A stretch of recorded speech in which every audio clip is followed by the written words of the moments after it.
গোমাতা খাবার খাচ্ছে, এটাই তো থাকা স্বাভাবিক।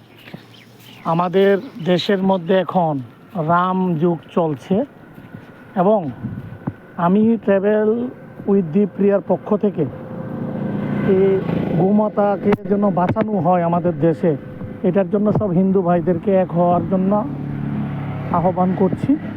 এবং আমাদের দেশের মধ্যে গরুকে যাতে জাতীয় পশু হিসাবে ঘোষণা করা হয়, এটা আমাদের দেশের প্রশাসনের কাছে আমার বিনম্র অনুরোধ। এবং আমাদের দেশের মধ্যে গোমাতাকে বাঁচিয়ে রাখতে হবে এবং আমরা যাদেরকে যুগ যুগ ধরে ভগবান মেনে আসছি, সেই গোমাতা আমাদের ভগবান এবং মার সমান, মার মতো, পুরো মা। কারণ আমরা বাচ্চারা যখন জন্ম হয়, মার দুধের পরে গোমাতার দুধ খেয়েই আমরা সবাই বড় হয়েছি।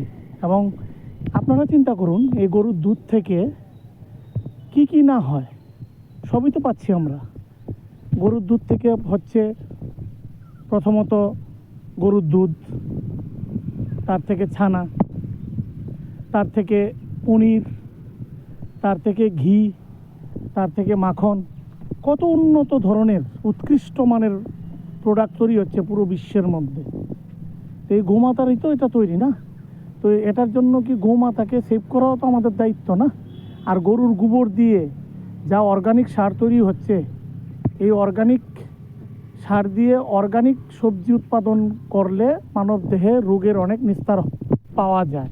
তাও গরু আমাদের সবচেয়ে অত্যন্ত গুরুত্বপূর্ণ এবং লাইফের একটা পার্ট।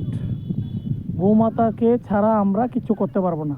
তাই গৌমাতাকে সেভ করার জন্য, গৌমাতা আমাদেরকে এত কিছু দিচ্ছে, আমরা গৌমাতার জন্য কি করতে পারছি?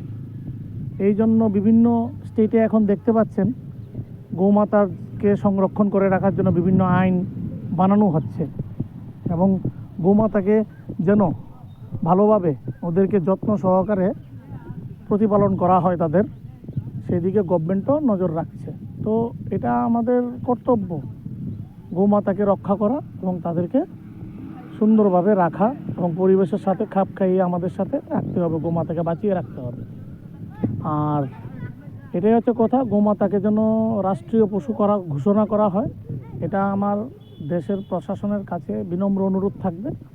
এবং আমার হিন্দু ভাইরা যারা আছেন বা সকলেই যারা আছেন, তাদেরকে অনুরোধ করব আমার এই ভিডিওটাকে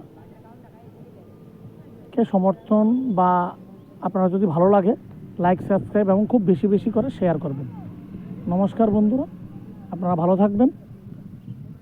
জয় হিন্দ, জয় শ্রীরাম, জয় গোমাতা। ভালো থাকবেন।